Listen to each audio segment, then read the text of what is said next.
भगवते वासुदेवाय। भागवत महापुराण तृतीय स्कंध तृतीय अध्याय। श्रीकृष्ण मथुरा गमन कंस बधादि जेते कर्म द्वारकापुरे कले जाहा तृतीय वर्णिछन्ति एहा। उद्धव उवाच शृण विदुर मो वचन धरि न पारे खेद मन। से राम कृष्ण एकारथे गमिले अक्रूर संगते।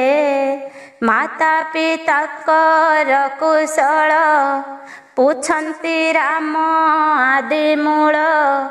कंस को दृष्टि रे संहारी मंचा उपरु केश धरी। तले पकाई रोष भरे मृत पिंड को आकर्षिले। सांदीपनीर घरे जाई सकल वेद शिक्षा पाई। राक्षस पंच जन नाम तार उदरु भगवान।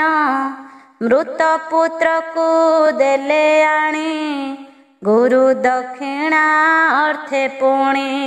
गुरु कामिनी दुख हरि पुणी मिलिले निज पुरी।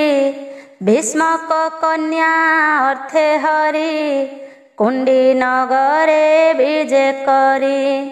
गंधर्व वृत्ति आचरिले बळे से कन्या को हरिले।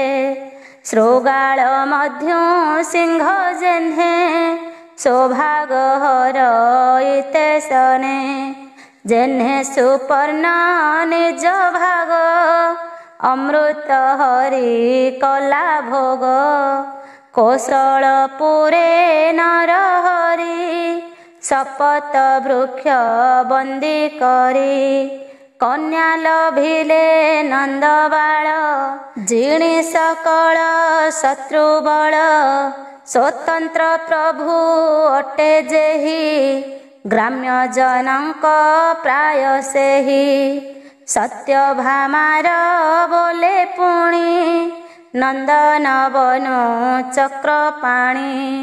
बळे हरिले पारिजात लीलाए जिणी सचिनाथ। पूरे रोपिले वृक्ष नेई पत्नीर प्रिय भाव बही। गरुड़े बसी भावग्राही नारकासुर पुरे जाई। देखिले ताहार बदन सते कि पियुछि गगन। चक्रे ताहार मुंड हाणी देखि प्रणमिला धरणी। बोलई कलु पुत्र नाश धरणी बचने विश्वास। नारका पुत्र कुमुरारी तारा जे अभिषेक करी। नारका अंतपुरे हरि विजे कंदर्प रूप धरी। युद्धे सकल राजा जिणी जे कन्या थिला दैत्य आणी। से सर्व देखी काम भोळे चाहन्ति नयन निश्चले। 16 सहस्र शताधिके तुल्य बयसी एकु एके। हरिंकी बरिले सकळे मंगल शुभ लग्न बेळे। ताहांकु नाना पुरे आणी एका मुहूर्ते चक्रपाणी। विवाह हेले वेद मते शुण ताहांक पुत्र जेते। 10 कुमार कन्या एक आत्मा सदृश रूप रेख। काल जवन जरासंधे सालो सहिते पुर रुंधे। ତାହାଙ୍କୁ ନିଜ ତେଜେ ନାସି ସତ ସୋଜନ ପ୍ରଭାବ ପ୍ରକାଶୀ ସମ୍ବର ଦ୍ୱିବିଧ ବାନର ମୂର ବଲ୍ଲଳ ବାଣାସୁର ଯେ ଦନ୍ତ ବକ୍ର ଆଦି କରି ତାହାକୁ ସଂଗ୍ରାମେ ସଂହାରି ଏବେ ତ ଜ୍ୟେଷ୍ଠ ଭ୍ରାତ ସୁତେ ଅନେକ ନୃପତି ସହିତେ ସଙ୍ଗତେ ନିଜ ବଳ ଘେନି ଚରଣେ କମ୍ପାଇ ମେଦିନୀ ମିଳିଲେ କୁରୁକ୍ଷେତ୍ର ଦାଣ୍ଡେ ଭୁଞ୍ଜିବେ ବୋଲି ମହି ଖଣ୍ଡେ କର୍ଣ୍ଣ ଶକୁନି ଦୁଃଶାସନ ସ୍ୱଭାବେ ଦୁଷ୍ଟ ତିନି ଜଣ ଏହାଙ୍କୁ ହୋଇଲେ ବିଶ୍ୱାସ ଏଣୁ ହୋଇଲେ ଅଳ୍ପାୟୁଷ ଦେଖ ପଡ଼ିଲେ ରଣ ମଧ୍ୟେ ମୂଢ଼ ଧର୍ମ ଦୋଷ ବାଦେ ଶୁଣ ବିଦୁର କହୁଁ ତୋତେ କୃଷ୍ଣ ଭାଳନ୍ତି ଅନ୍ତର୍ଗତେ ଯେ ଭୀଷ୍ମ ଦ୍ରୋଣ ଭୀମାର୍ଜୁନ ମାରିଲେ ଅନେକ ରାଜନ ଭାରା ନିବାର ଅର୍ଥେ ମହି ସଂହାର ଅଳପମଣଇ ଏ ଯେ ମୋହର ଯଦୁବଂଶ ଏ ମଲେ ଭାରା ହୋଏ ଶେଷ ମଦେ ଅରୁଣ ଚକ୍ଷୁ କୋପେ ସର୍ବେ ମରିବେ ବିପ୍ରଶାପେ ଏ ଯେ ନ ମଲେ ନୋହେ ଶାନ୍ତି ଏମନ୍ତ ଯୋଗ ମାୟା ଚିନ୍ତି ଏମନ୍ତେ ମନେ ଚିନ୍ତା କରି ଧର୍ମସୂତଙ୍କୁ ନରହରି ବନ୍ଧୁ ସୁହୃଦ ଜନ ମଧ୍ୟେ କୃଷ୍ଣ ସ୍ଥାପିଲେ ରାଜପଦେ ଉତ୍ତରା ଗର୍ଭେ କୁରୁବଂଶ କୃଷ୍ଣ ରଖିଲେ ଅବଶେଷ ଦ୍ରୋଣ ନନ୍ଦନ ବାଣ କକ୍ଷା ପରୀକ୍ଷିତଙ୍କୁ କରି ରକ୍ଷା ଜ୍ଞାତି ମାରଣ ଦୋଷ ନାଶେ ଧର୍ମ ନନ୍ଦନଙ୍କୁ ବିଶ୍ୱାସେ ସର୍ବସମ୍ପଦେ ସୁସମ୍ପାଦି କରାଇ ତିନି ଅଶ୍ୱମେଧି ଯୁଧିଷ୍ଠି କୃଷ୍ଣେ ଅନୁଗତ ପାଳିଲେ ମହି ଘେନି ଭ୍ରାତ ଆପଣେ ନିଜ ପୁରେ ଯାଇ ନାରୀଗଣଙ୍କ ମଧ୍ୟେ ଥାଇ ଗୃହସ୍ଥ ଧର୍ମ ବେଦ ମତେ କୃଷ୍ଣ ଆଚରିଲେ ଜଗତେ ସ୍ମିତ ନୟନେ ସ୍ନେହ ବହି ପୀୟୁଷ ସମ କଥା କହି ନାରୀଗଣଙ୍କ ମନ ମୋହି ଗୃହ ଚରିତେ ଗୃହେ ଥାଇ ଯେ ଧର୍ମ ଇହ ପରଲୋକେ କୃଷ୍ଣ ସାଧିଲେ ସୁବିବେକେ ଏମନ୍ତେ ବହୁତ ବରଷେ ରମନ୍ତେ ଗୃହ ମେଧ ଆସେ ବିଷୟ ବୈରାଗ୍ୟ ଜାତ ହୋଇଲା ଯୋଗେ ହୃଦଗତ କର୍ମ ଅଧୀନେ କାମେ ଜଡ଼ି ଦେବ ମାୟାରେ ସୁଖ ଲୋଡ଼ି ପୁରୁଷ କର୍ମର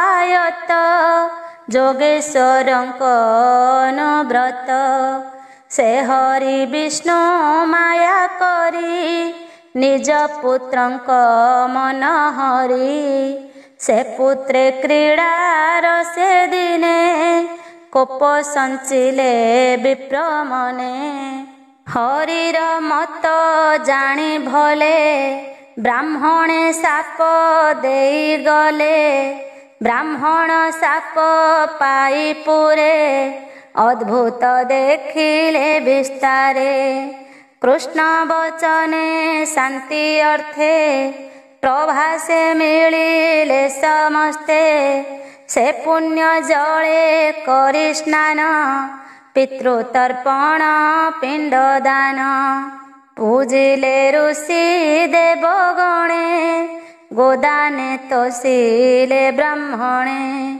सुवर्ण रजत शयन बसन कम्बल जिन रथ कुंजर समान धरणी तुले कन्यादान अनसहिते नाना रसे विप्रंकु भुंजाई हरसे एमंते जदु भोज गण गोविप्र सेवा तांको प्राण विप्रंक पादे प्रणमिते दिवस बंचिले मन्ते से जदु वंशर चरणे सुजने चिंतन क्षणे होइब कृष्ण रे विश्वास कहई जगन्नाथ दास।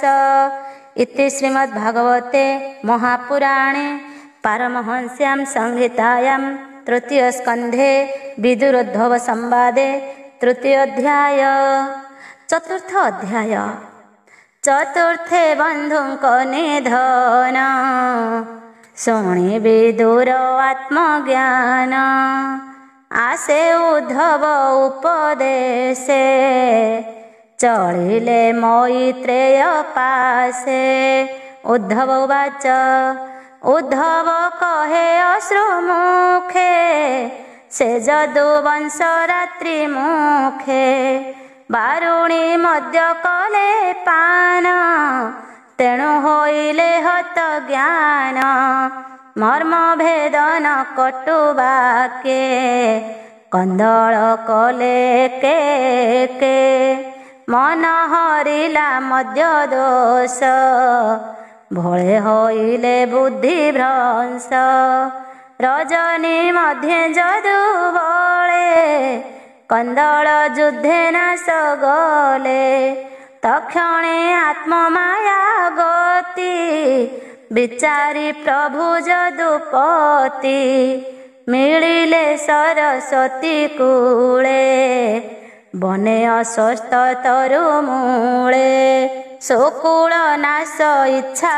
करी द्वारका थिला बेले हरि मोते बोइले दया मने चलतु बदरिका बने तक्षणे तार आज्ञा शुणी ता अभिप्राय मोहि जानी पद कमले थोई मन न करी तीर्थ को गमन तार गमन पछे मुहि गली ताहार भाव बही से प्रिय पति नरहरि खोजन्ते ताकु अनुसरी देखिली सरस्वती तीरे एकांत आसन सधीरे श्याम सुंदर तनु वर्ण प्रशांत अरुण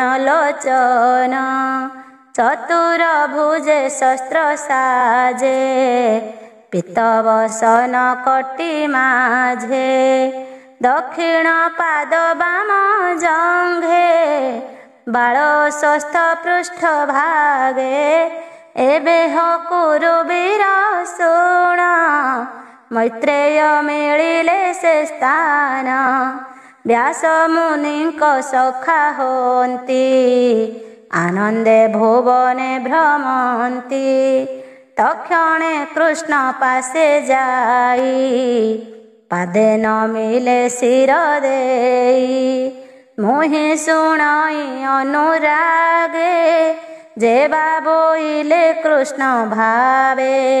श्री भगवान उवाच उद्धव शुण मो वचन मुहि जानिली तोर मन दुर्लभ ज्ञान देवी तोते संसार तोरी बुझे मन्ते पूर्वे ब्रह्मार यज्ञ काले सकल वसुंकर मेले कल्पिलु जागे इष्ट सिद्धि मोर चरण ध्याने बंदी ए पूर्व जन्म सर्व सिद्धि ଯେଣୁ ମୋ ଅନୁଗ୍ରହ ବିଧି ତେଣୁ ଲଭିଲୁ ମୋତେ ହେଳେ। ନିଜ ଭୁବନେ ଯିବା ବେଳେ ବିଷୟ ରସ ଭୋଗ ଚିନ୍ତି ଯେ ପ୍ରାଣୀ ସ୍ୱଧର୍ମ ଛାଡ଼ନ୍ତି। ଭକ୍ତି ବୈରାଗ୍ୟ ଯାର ନାହିଁ ସେବା ଲଭିବ ମୋତେ କାହିଁ। ଯେ ଜ୍ଞାନ ବ୍ରହ୍ମାର ସମୀପେ ମୁହିଁ କହିଲି ପଦ୍ମ କଳ୍ପେ। ପରମ ଜ୍ଞାନ ମୋ ମହିମା କେଚିନ୍ତି ପାରେ ଆଦି ସୀମା। ଏଣୁ ପଣ୍ଡିତେ ମୁନି ଜନେ ଦୃଢ଼େ ବିଚାରି ଅନୁମାନେ ଏ ଭାଗବତ ଧର୍ମ ଚିନ୍ତି ଏ ଭବ ଜଳୁ ତରି ଯାନ୍ତି। ଉଦ୍ଧବ ବାଚ ସେ ଆଦି ପୁରୁଷ ବଚନ ଶୁଣି ଆନନ୍ଦ ମୋର ମନ। ତା ଅନୁଗ୍ରହ ପ୍ରତିକ୍ଷଣେ କଳ୍ପିଲେ ତାହାର ସ୍ମରଣେ। କୃଷ୍ଣ ସ୍ନେହରେ ମୋର ଦେହି ରୋମ ପୁଲକେ ଅଶ୍ରୁ ବହି। କର ଯୁଗଳ ଦେଇ ମୁଣ୍ଡେ କହିଲି ଗଦ ଗଦ ତୁଣ୍ଡେ। ଭୋନାଥ ତୋର ପଦ୍ମ ପାଦେ ଯେ ପ୍ରାଣୀ ଭଜନ୍ତି ଆନନ୍ଦେ। ତାହାଙ୍କୁ ସର୍ବ ପୁରୁଷାର୍ଥ ଯେ ଧର୍ମ କାମ ମୋକ୍ଷ ଅର୍ଥ। ଦୁର୍ଲଭ ନୁହେଁ ଲଭିବାରେ ନିଶ୍ଚୟ ମୋହର ବିଚାରେ। ମୋହର ତେଣେ ଆଶା ନାହିଁ କେବଳ ତୋ ପାଦ ଭଜଇ। ସ୍ୱଭାବେ ଜନ୍ମ ଯାର ନାହିଁ କର୍ମର ଚେଷ୍ଟା ତାର କାହିଁ। ସ୍ୱଭାବେ କାଳ ରୂପ ତୋର ଜ୍ଞାନ ବିଜ୍ଞାନେ ଅଗୋଚର। ତୋର ମହିମା ଆତ୍ମରତି ଯୋଗିଏ ନ ପାରନ୍ତି ଚିନ୍ତି। ତୁ ପୁଣି ଶତ୍ରୁ ଭୟ ପାଇ ସମୁଦ୍ରେ ଦୁର୍ଗକୁ ଭିଆଇ। ପଳାଇ ରହିଲୁ ଆନନ୍ଦେ ଅନେକ ନାରୀ ଗଣ ମଧ୍ୟେ।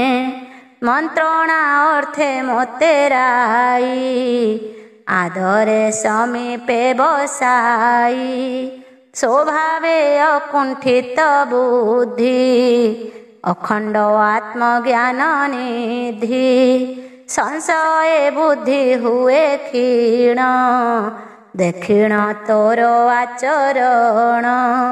ସର୍ବଜ୍ଞ ପଣ ଯାର ତହିଁ ସେ କିମ୍ପା ମୋତେ ପଚାରଇ। ଏଣୁ ମୋ ମନ ଖେଦ ପାଇ ତୋ ମାୟା ଗହନେ ଭ୍ରମଇ। ଯେ ଆତ୍ମଜ୍ଞାନ ତୁ ଏକାନ୍ତେ କହିଲୁ ବ୍ରହ୍ମାର ଗ୍ରତେ। ମୁଁ ଯେବେ ଶୁଣିବାରେ କ୍ଷମ କହ ହେ ପୁରୁଷ ଉତ୍ତମ। ଯେ ଜ୍ଞାନ ମାର୍ଗେ ତୋତେ ସେବି ଏ ମାୟା ସଂସାରୁ ତରିବି। ଏମନ୍ତ ପଚାରନ୍ତେ ମୋହି ସେ କୃଷ୍ଣ ମୋତେ ଦୟା ବହି। ଆତ୍ମାର ତତ୍ତ୍ୱ ନିତ୍ୟ ଜ୍ଞାନ କହିଲେ କମଳ ଲୋଚନ। ସେ ତୀର୍ଥ ପାଦ ଜଗନ୍ନାଥ ମୋହର ଭାବେ ଆରାଧିତ। ସେ ହରି ମୁଖ ଜ୍ଞାନ ପାଇ ତା ପାଦ ପଦ୍ମେ ଶିର ଦେଇ। ସେ ଦେବ ଦେବ ଭଗବାନ ତାହାଙ୍କୁ କରି ପ୍ରଦକ୍ଷିଣ।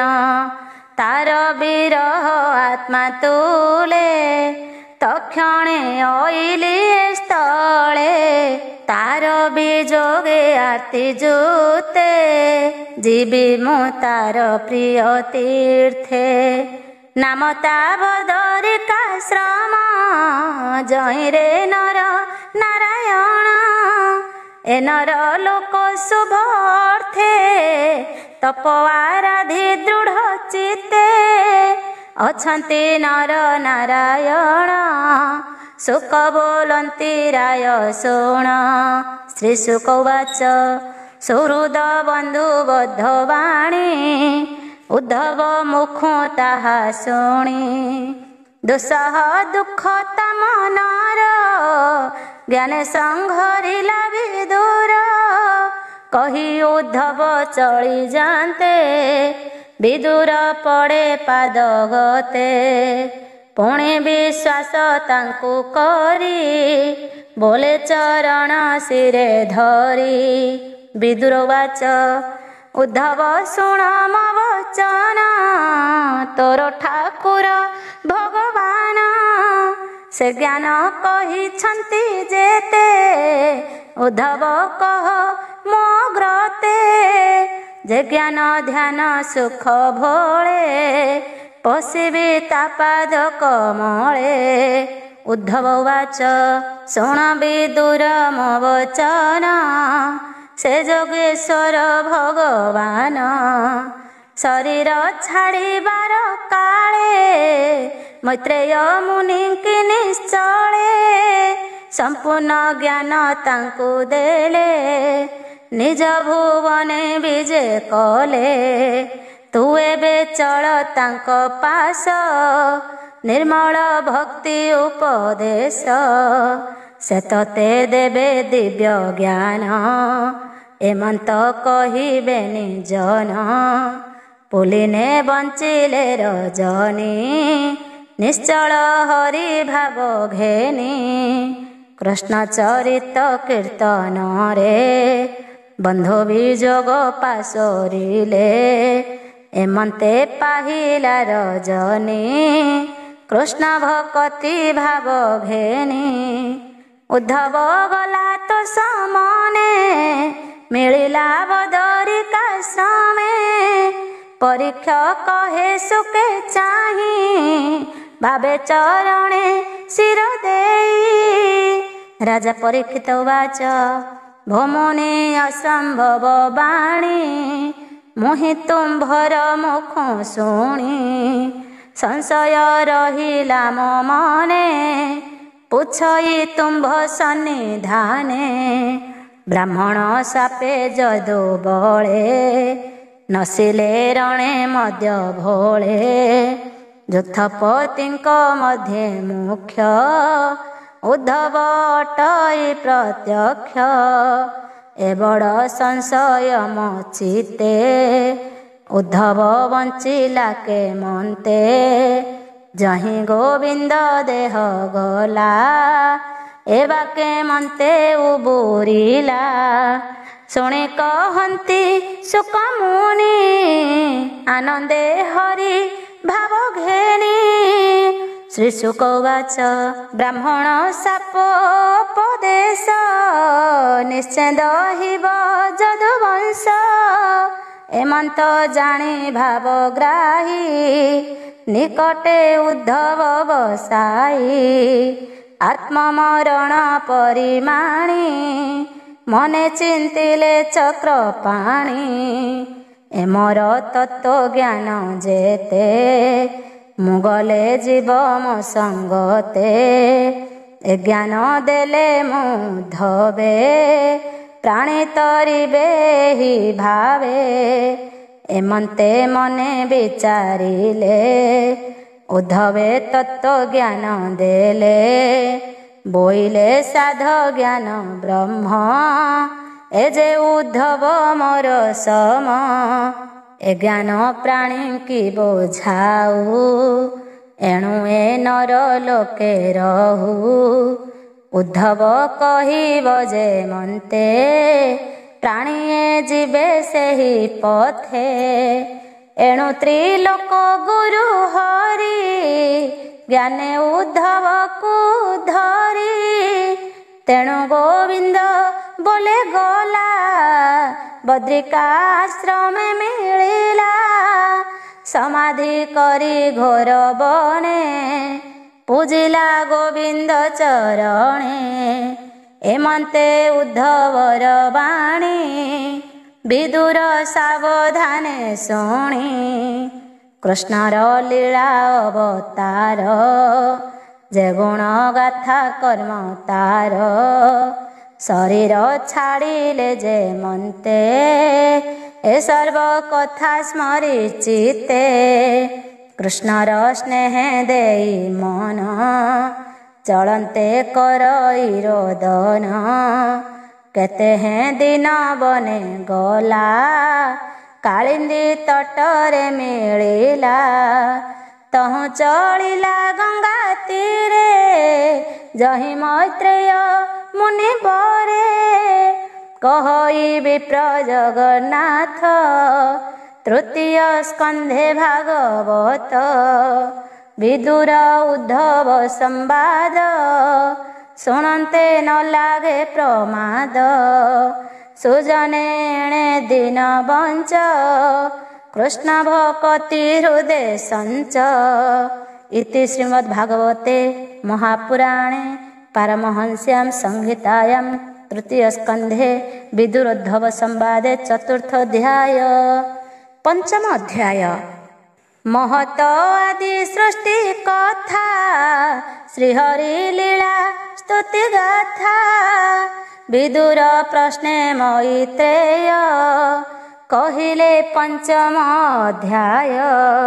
ଶ୍ରୀ ଶୁକ ଉବାଚ ଶୁଣ ହେ କୁରୁ ନୃପବର ଗଙ୍ଗାର ତୀରେ ସେ ବିଦୁର ସେ ଗଙ୍ଗା ତୀର ଉପବନେ ଦୃଢ଼ ନିଶ୍ଚଳେ ଯୋଗାସନେ ଅଗାଧ ବୋଧ ବ୍ରହ୍ମ ଋଷି ବୃକ୍ଷର ମୂଳେ ଛନ୍ତି ବସି ମୈତ୍ରେୟ ନାମ ତାହାଙ୍କର ତେଜେ କି ବିରାଜେ ଭାସ୍କର ତାଙ୍କ ସମୀପେ ବେଗେ ଯାଇ କପାଳେ ବେନି କର ଦେଇ ଗୋବିନ୍ଦ ଭାବ ଘେନି ହୃଦେ ବିଦୁର ପୁଛିଲା ଆନନ୍ଦେ ବିଦୁର ଉବାଚ ଭୋ ବ୍ରହ୍ମ ମୁନି ମୋତେ କହ ଏ ମୋର ମନରେ ସନ୍ଦେହ ଏ ଜୀବ ଲୋକ ସୁଖ ଅର୍ଥେ କର୍ମ ସମ୍ପାଦୁ ଥାଇ ନିତ୍ୟ ତେବେ ହେଁ ଦୁଃଖ ନ ଚିନ୍ତଇ ନିଷ୍କାମ ମାର୍ଗେ ନ ରହଇ ସୁଖ ଚିନ୍ତନେ ଦୁଃଖ ଲଭେ କହ ଏ କେବଳ ପ୍ରସ୍ତାବେ କୃଷ୍ଣ ବିମୁଖ ଯେତେ ନର କର୍ମ ଭାଗ୍ୟ ତାହାଙ୍କର ବଞ୍ଚିତ ଗୁରୁ ଧର୍ମ ଦୀକ୍ଷା କାହୁଁ ପାଇବେ ସୁଖ ବାଞ୍ଛା କୃଷ୍ଣର ଅନୁଗ୍ରହୀ ଜନେ ଭୂତ ଭବିଷ୍ୟ ବର୍ତ୍ତମାନେ ତାଙ୍କ କୁଶଳ ଆଚରନ୍ତି କ୍ଷେମେଣ ସଂସାରେ ଭ୍ରମନ୍ତି ହେ ସାଧୁ ଜନଙ୍କର ସାର କହ ସାଧୁ ମାର୍ଗ ବିଚାର ଯେ ମାର୍ଗେ କୃଷ୍ଣଙ୍କୁ ଆରାଧି ପ୍ରାଣୀ ଲୋଭନ୍ତି ସର୍ବସିଦ୍ଧି ସେ ହରି ଭକ୍ତି ଅନୁଗତେ ବସନ୍ତି ଭକ୍ତ ହୃଦଗତେ ନିର୍ମଳ ଚିତ୍ତେ ଜ୍ଞାନ କହେ ଜନ୍ମ ମରଣ ତାପ ଦହେ ସେ ହରି ନାନା ଅବତାରେ ସଂସାରେ ଯେତେ କର୍ମ କରେ ସ୍ୱତନ୍ତ୍ର ତ୍ରୈଲୋକ୍ୟ ଈଶ୍ୱର ବ୍ରହ୍ମା ଶଙ୍କରେ ଅଗୋଚର ସ୍ୱଭାବେ ଚେଷ୍ଟା ଯାର ନାହିଁ ସେ କିମ୍ପା ସଂସାର ସଜଇ ବ୍ରହ୍ମାଣ୍ଡେ କରେ ନାନା ମୂର୍ତ୍ତି ଯେ ଜୀବ ଯେମନ୍ତେ ଜିଅନ୍ତି ଜୀବଙ୍କୁ ହୃଦେ ଭରି ଶୋଏ କେବଳ ଆତ୍ମତନ୍ତ୍ରେ ରହେ ଯୋଗେଶ୍ୱରଙ୍କ ଅଧୀଶ୍ୱର ଯେମନ୍ତେ ବହୁତ ପ୍ରକାର ବ୍ରହ୍ମାଦି ରୂପେ ପ୍ରକାଶଇ ରବି ଯେ ସନେ ସନେ ଥାଇ क्रीडा विहारे ए जगते गोविप्रदेव रक्षा अर्थे कर्म करई से जे मन्ते रूप प्रभेदे बहुमते से हरि चरित मृत शुणे संतोष नहे चित्त से आदि लोकनाथ हरि जे अबा तत्व आश्रय करी लोक लोक लोकपाल अनेक भुवन मंडल नाना प्रकारे भेद करी प्राणीक कर्म सूत्र धरी से नारायण आत्मजोनि विश्व सर्जई जाकु घेनी जेमन्ते जीव मानकर स्वभाव कर्म जे जाहार से कथा कह मुनि मते संसारु तरी विजे मन्ते पर पर धर्म जेहि गोविंद कथा नाही जहि व्यासंक मुख अनुक्षणे शुणिछि बहुत श्रवणे अल्प सुख जाल क्षण से काहि हरिब मन श्रीकृष्ण कथामृत रस पानरे सर्वदा आस कृष्ण चरित तीर्थपद हरई विषया विषाद सकल सत्रे मुनि गणे जार चरित अनुक्षणे स्तुति करन्ति आत्मा लाभे केवल आत्मज्ञान लोभे से कथा पशि कर्ण द्वारे सुतीक्ष्ण चक्र धरी करे जे कर्म गृह बंधे थाई त्रिगुण रज्जु गले देई जन्म मरण मार्गे टाणे से कर्म छेदे तत क्षणे एमंत कृष्ण गुण जेते के तृप्त शुणी कर्ण पथे तुम्भर सखा मुनि व्यास भारते कृष्ण गुण जस अर्थ कामादि द्वारा कही जने श्री कृष्णे मति होई जहा शुणन्ते ग्राम्य सुखे मन न रहे अबा दुखे जहा शुणन्ते नीति नीति निबिड़े बढ़ई पीरती से हरि कथार श्रवण अन्य न बांछे तार मन सकल दुख हरे तार रवि जे सने अंधकार से हरि कथन विमुखी तार जीवन सदा दुखी तार आयुष गति स्मृति कालर बळे नाश जानती ताहा न जाने मूढ़पणे व्यर्थवाद नो क्षणे एणु गोविंद कथा जेते आगम निगम कते सकल कथा मध्ये जार सकल कथा मध्ये सार सर्व कल्याण सुख घर उद्धरी कह विप्र मोते ए जीव आत्मा मोक्ष अर्थे पुष्परु सार मधु जेने उद्धरी मधु कर आणे चित्त संतोषे पान करे निर्मल भावे दिन हरे सृष्टि पालन संहारणे जे हरि आत्मा माया गुणे अशेष शरीर विहरे अति मानुष कर्म करे नाना प्रकार शक्ति धरे जेमते संसार विहरे से हरि गुण कर्म जेते भोमुनि कह मग्रते। श्रीशुक उवाच हेमंत विदुरर बाणी आनंदे मैत्रेय शुणी। ए जीव निस्तरे जे मन्ते कहन्ति विदुर ग्रते।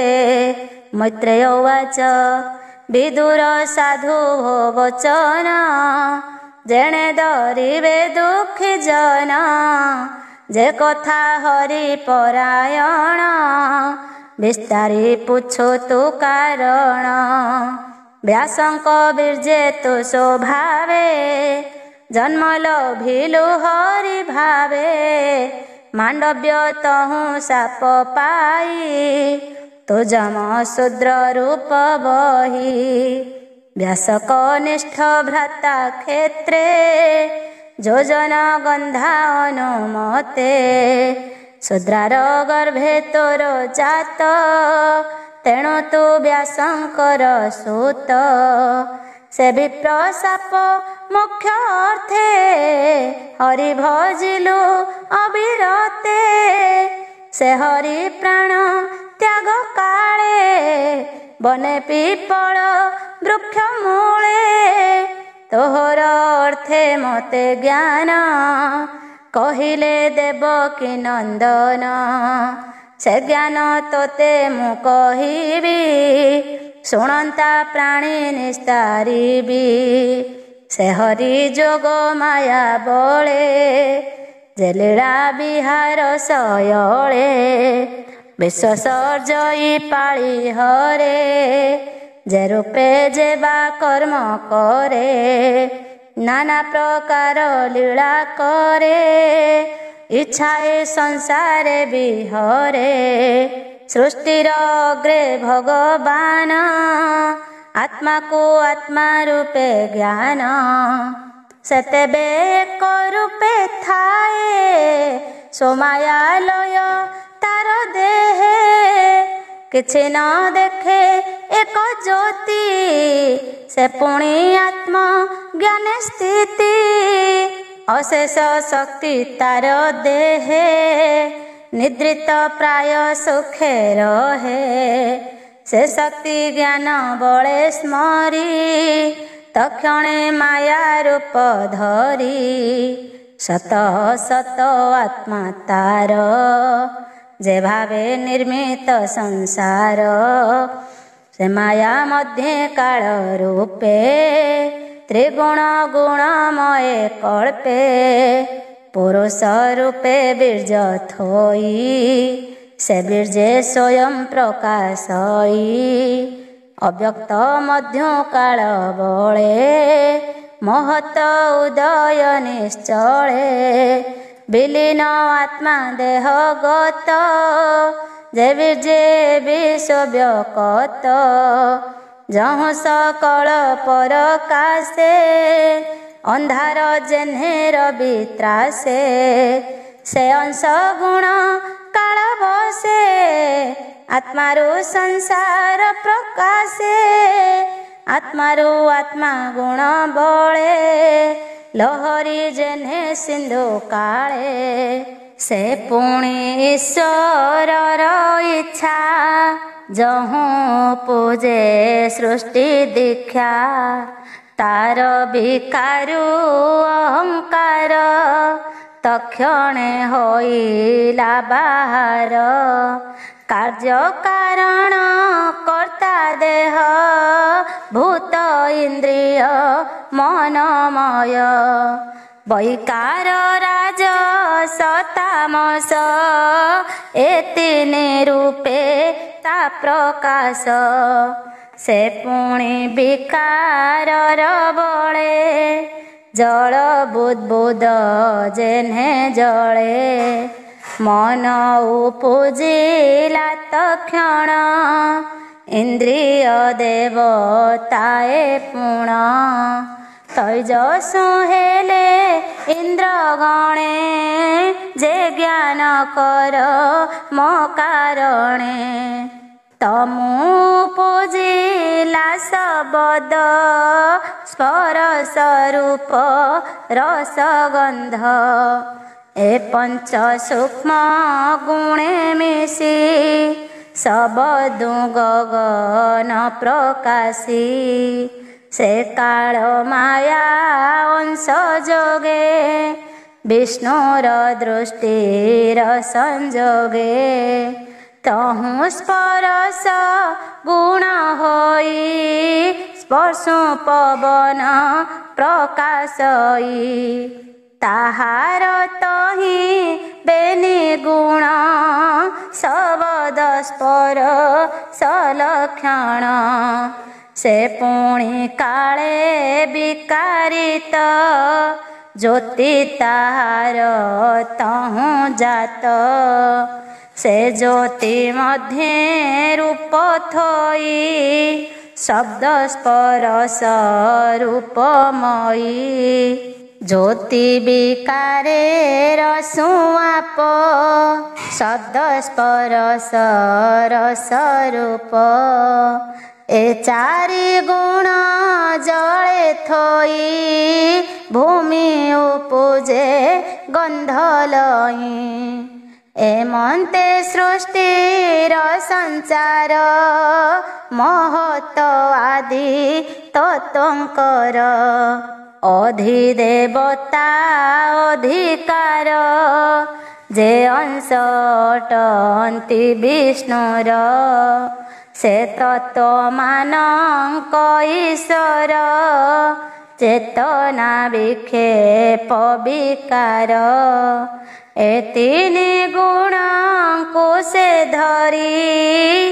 ବ୍ରହ୍ମାଣ୍ଡ ସୃଜିଣ ନ ପାରି କର ଅଞ୍ଜଳି ଶିରେ ଦେଇ ଭାବେ ବୋଲନ୍ତି ବିଷ୍ଣୁ ଚାହିଁ ଦେବାଉଚୁ ଭୋ ଦେବ ନମୁ ତୋପୟର ପ୍ରପନ୍ନ ଜନ ଦୁଃଖ ହର ଯେ ପାଦ ପଦ୍ମ ଆଶ୍ରୟ କରି ସଂସାର ତରନ୍ତି ସଂସାରୀ ହେ ଧାତା ତୋର ମାୟା ବଳେ ଅଶେଷ ଜନ୍ତୁ ଏ ଶୟଳେ ହୁଅନ୍ତି ତାପ ତ୍ରୟେ ଭ୍ରମ ଏଣୁ ଲଭନ୍ତି ପ୍ରାଣୀ ଶ୍ରମ ତୋ ପାଦ ପଦ୍ମ ଛାୟା ତଳେ ଯେ ପ୍ରାଣୀ ରହନ୍ତି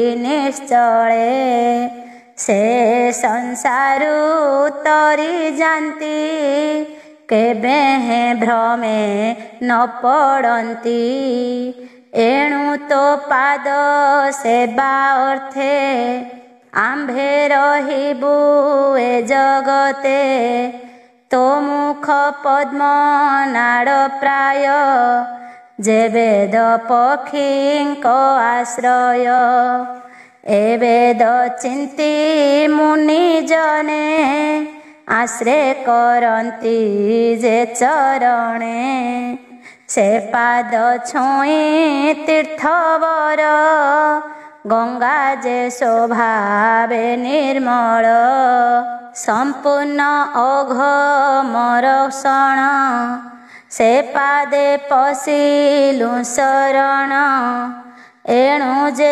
ତୋହର ଚରଣେ ହୃଦେ ଭାବନ୍ତି ଅନୁକ୍ଷଣେ ଜ୍ଞାନ ବୈରାଗ୍ୟ ବଳେ ଚିନ୍ତି ଯେ ପାଦ ହୃଦେ ଆରୋପନ୍ତି ସେ ପାଦେ ପଶିଲୁ ଶରଣ ପ୍ରସନ୍ନ ହୁଅ ନାରାୟଣ ସୃଷ୍ଟି ସ୍ଥିତି ସଂହାର ଅର୍ଥେ ତୋ ଅବତାର ଏ ଜଗତେ ସେ ରୂପ ଗୁଣ ଯେ ଚିନ୍ତନ୍ତି ଏ ଘୋର ସଂସାରୁ ତରନ୍ତି ଭୋନାଥ ଗୃହ ଅନ୍ଧକୂପେ ପ୍ରାଣୀ ପଡ଼ନ୍ତି ମୋହ କଳ୍ପେ ମୁହିଁ ମୋହର ବୋଲି ଭାସି ହୃଦେ ବାନ୍ଧନ୍ତି ମୋହ ଫାସି ସେ ଦୃଢ଼ ବନ୍ଧନ ବିଷାଦ ହେଳେ ଖଣ୍ଡଇ ତୋର ପାଦ। ତୋ ପାଦ ପଦ୍ମେ ଜଗନ୍ନାଥ ନିରତେ ରହୁ ଆମ୍ଭ ଚିତ୍ତ। ଅଶାନ୍ତ ଇନ୍ଦ୍ରିଗଣ ବଳେ ହରନ୍ତି ଯାମନ ଚଞ୍ଚଳେ। ଆତ୍ମାର ପଥ ନ ଦେଖନ୍ତି ଯେ କଳ୍ପେ ସମ୍ପଦ ବିଭୂତି। ତୋ କଥା ସୁଧାର ସପାଣେ ବଢ଼ନ୍ତା ଭକ୍ତି ଦିବ୍ୟ ଜ୍ଞାନେ। ବୈରାଗ୍ୟ ସାର ସେ ଲଭନ୍ତି ନିର୍ଭୟେ ବିଷ୍ଣୁ ଲୋକେ ଯାନ୍ତି। ଅପରେ ଯେତେ ମୁନି କୂଳେ ଆତ୍ମସମାଧି ଯୋଗ ବଳେ। ଘୋର ପ୍ରକୃତି ମୁଖୁ ତରି ତୋ ପଦ କମଳ ଆବରି। ତୋର ସେବାରେ ଶ୍ରମ ତୁଟେ ଅଶେଷ ମାୟା ବନ୍ଧ ଫିଟେ। ଲୋକ ସର୍ଜିବା ଅର୍ଥେ ତୁହି ଆମ୍ଭଙ୍କୁ ଆପଣେ ଭିଆଇ। ତ୍ରିଗୁଣ ଭେଦ ଭାବ ଦେଇ ଆମ୍ଭଙ୍କୁ ସର୍ଜୁନାଥ ତୁହି। ଆମ୍ଭେ ବିଯୁକ୍ତ ଭାବେ ଥାନ୍ତେ ତୋ ସୃଷ୍ଟି କରିବୁ କେମନ୍ତେ। ଯେମନ୍ତେ ଯଥା କାଳେ ଚଳି ତୋ ପାଦେ ଦେଇ ବନମାଳି। ଥୋକାଏ ପାଇ ତୋ ସଚିତେ ତୋ ପାଦେ ସେବୁ ଅବିରତେ। ତୁମ୍ଭ ଆମ୍ଭଙ୍କୁ ବଳି ଦେଇ ଯେମନ୍ତେ ଜୀବ ସୁଖେ ରହି। ତୁ କୂଟ ସ୍ଥିତ ଆଦି ହରି ମାୟା ପୁରୁଷ ରୂପ ଧରି। ଅବିଦ୍ୟା ଗୁଣ କର୍ମ ବଳେ ତୋ ଶକ୍ତି ଗର୍ଭେ ତୁ ନିଶ୍ଚଳେ। ଅମୋଘ ବୀର୍ଯ୍ୟନାଥ ଥୋଇ ସୃଷ୍ଟି ସର୍ଜନା କରୁ ତୁହି। ତୋହର ତହୁଁ ଆମ୍ଭେ ଜାତ ମହତ ଆଦି ଜଗନ୍ନାଥ। ତୋ ଆଜ୍ଞା ଶିରେ ଘେନି ଭାବେ କହ କି କରିବଇଁ ଏବେ। ଆମ୍ଭଙ୍କୁ ଦିବ୍ୟ ଚକ୍ଷୁ ଦେଇ ତୋର ବ୍ୟାପାରେ ରଖ ତୁହି। ଏମନ୍ତ ଦେବୀଙ୍କ ବଚନ ଶୁଣି ସନ୍ତୋଷ ଭଗବାନ। ସେ ହରି ଚରଣେ ବିଶ୍ୱାସ ଭଣଇ ଜଗନ୍ନାଥ ଦାସ। ଇତି ଶ୍ରୀମଦ୍ ଭାଗବତେ ମହାପୁରାଣେ ପାରମହଂସ୍ୟାଂ ସଂହିତାୟାଂ ତୃତୀୟ ସ୍କନ୍ଧେ ମହଦାଦ୍ୟୁତ୍ପତ୍ତି ନାମ ପଞ୍ଚମ ଅଧ୍ୟାୟ। ଷଷ୍ଠ ଅଧ୍ୟାୟ। ଯେ ରୂପେ ଈଶ୍ୱର ପ୍ରବେଶେ ମହତ ଆଦି ତତ୍ତ୍ୱ ମିଶେ। ବିରାଟ ପୁରୁଷ ସମ୍ଭବ ଷଷ୍ଠ ଅଧ୍ୟାୟରେ ପ୍ରସ୍ତାବ। ମୈତ୍ରେୟ ଉବାଚ ଏମନ୍ତ ଦେବଙ୍କ ବଚନ ଶୁଣି ସନ୍ତୋଷ ଭଗବାନ। ନିଦ୍ରିତ ପ୍ରାୟ ଲୋକତନ୍ତ୍ର ଈଶ୍ୱର ଇଚ୍ଛାର ଆୟତ। ସେ କାଳ ଶକ୍ତି ରୂପ ଧରି ତ୍ରୟବିଂଶତି ତତ୍ତ୍ୱେ ପୁରୀ। ଚେଷ୍ଟା ସ୍ୱରୂପେ ତାଙ୍କ ମଧ୍ୟେ ନିଦ୍ରିତ କର୍ମକୁ ପ୍ରବୋଧେ। ସଂଯୋଗ କରି ଭିନ୍ନ ଭିନ୍ନ ଯାହାର ତହିଁ ପ୍ରୟୋଜନ। ସେ ତ୍ରୟବିଂଶ ତତ୍ତ୍ୱ ଗଣେ ଈଶ୍ୱର ଆଜ୍ଞା ପରମାଣେ। ଯେ ଯାହା ମାତ୍ରା ବଳ ଲଇ ଅଧିପୁରୁଷ ରୂପ ବହି। ଏମନ୍ତେ ପରମ ପୁରୁଷ ମାତ୍ରାଙ୍କ ମଧ୍ୟେ ପରକାଶ। ଏକ ଆରକେ କ୍ଷୋଭ ପାଇ चर चर लोक जही सुवर्णमय से पुरुष रहिला सहस्र बरस जले शयन नारायण अनादि परम कारण सकल जीव आत्मा से ही सर्व शरीरे संचरई संसारे जेते प्रजापति विश्व संसार को सर्जंती ताहांक रूप हेतु से ही तृतीय शक्ति की से बही दैव आत्मा कर्ममय विभाग करी आत्मदेह सर्जिला एक दश तीनी सृष्टि व्यापारे कर्म घेनी अशेष प्राणी आत्मा एही खेलई अंश रूप होई आदि अवतार सर्जन ए भूत ग्राम भिन्न भिन्न अध्यात्म अधिभूत भाव पुणी जन्मिला अधिदेव विराट रूपे दश प्राण एकासे हृदय कारण जे प्राण पान समान उदान व्यानटी प्रमाण कृकर कुर्म नाग ख्यात जे धनंजय देवदत्त एमंते दश प्राण करी एहांक वृत्ति भेदे हरि विश्व सर्जन अर्थे हरि तत्वंक कथा को सुमरी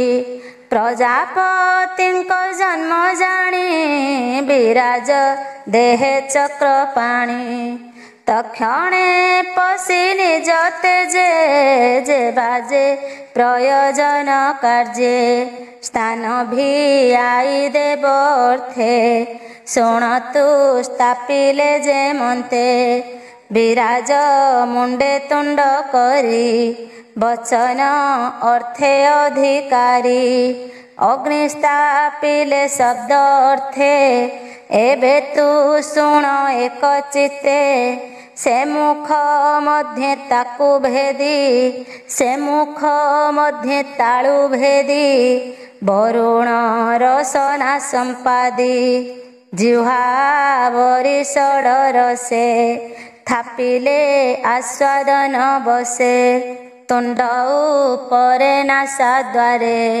बसिले अश्विनी कुमारे प्राण आवरी गंध अर्थे सुगंध दुर्गंध सहिते घ्राण आवरी गंध अर्थे सुगंध दुर्गंध सहिते सेनासा मूले चक्षुद्वार समे बसई दिवाकर ज्योतिष रूपे से लोचने रहिले रूप संपादने पवन बहे देहे पसी केबे है काहे रे न मिसी शीत तपत जानिबारे चर्मे बसिले अधिकारे सेबेनी चक्षुर उपरे बाम दक्षिण कर्ण द्वारे शब्द अर्थे दिग बसे जेबा शब्द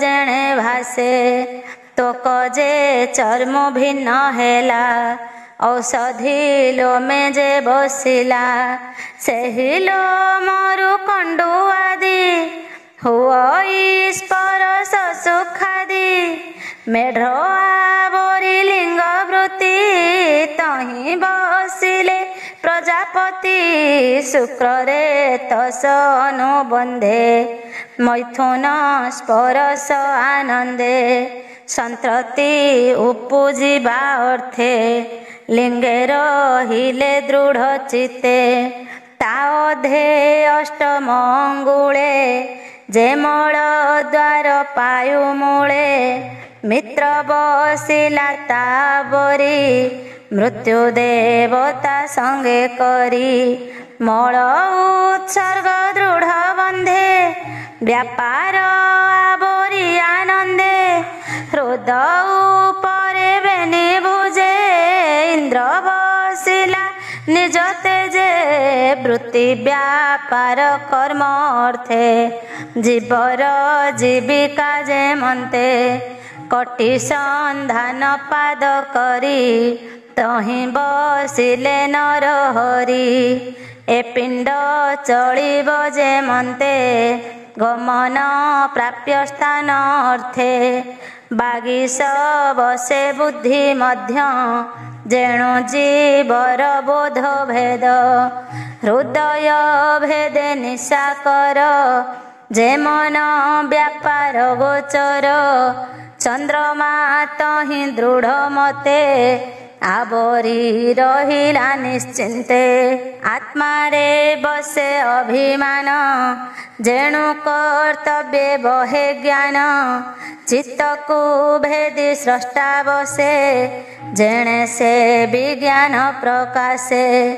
मूर्धनि देशे स्वर्ग रहे पाद जुगले मही बहे नाभिरु प्रकाशे गगन गुणंक वृत्ति घेनि शून्य एमन्ते तीन लोक मते देहे आवरिला निश्चिन्ते सुर ईश्वर गण जन देहे कल्पिले भगवान अत्यंत सत गुणे करी देवे रहिले स्वर्गपुरी रजस भाव नरगण भूमि रे कले अधिष्ठान रुद्र पार्षद भूतगण तांको स्वभाव तम गुण ताहांक अंतरिक्ष लोक जाहाको बोली भुवलोक ब्राह्मण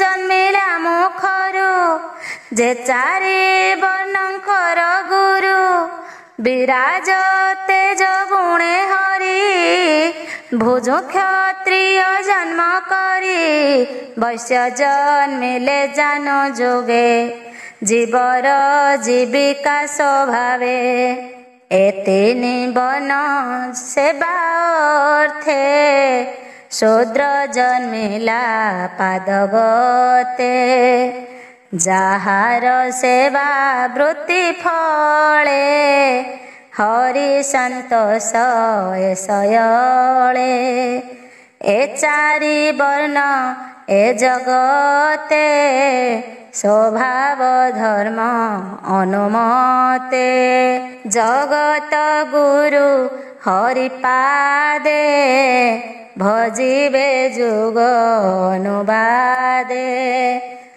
स्वभाव वृत्ति घेनि सुखे विष्णु पूजिबे यज्ञ मुखे एमन्ते शुण हे विदुर जाहा कहिले गदाधर मु तोते कहिलई भावे जाहा पचारिलु प्रस्तावे से हरि जोग माया अर्थ के मुखे कहिते समर्थ तथापि ज्ञान मोर जेते सबु कहिबी तो ग्रते जेणु से कृष्ण चरित करई वचन पवित्र जाहार महिमा कथन अमृत पिए जार कर्ण जन्म मरण सेहि तरे न बुड़े संसार सागरे तार महिमा ए संसारे के कहु सहस्र वत्सरे जार महिमा जोगे चिंती ब्रह्मा शंकरे मोह जानती से हरि ए माया संसारे मोहिनी रूपरे प्रवरे से हरि स्वयं आत्मगति ସେହି ନ ଜାଣେ ମାୟା ଗତି ଅପରେ କେବା ତାହା ଜାଣେ ବ୍ରହ୍ମାଦି ଯେତେ ଦେବଗଣେ ଯାର ଚରଣ ଖୋଜି ଗଲେ ମନ ବଚନ ନ ପାଇଲେ ଅପରେ କେ ତାହା ଜାଣିବ କେ ମୁଖେ ରେଣୁକୁ ଗଣିବ ସେ ହରି ପାଦେ କରି ଆସ କହଇ ଜଗନ୍ନାଥ ଦାସ। ଇତି ଶ୍ରୀମଦ୍ଭାଗବତେ ମହାପୁରାଣେ ପାରମହଂସ୍ୟାଂ ସଂହିତାୟାଂ ତୃତୀୟ ସ୍କନ୍ଧେ ପରାନୁପ୍ରବେଶ ନାମ ଷଷ୍ଠ ଅଧ୍ୟାୟ।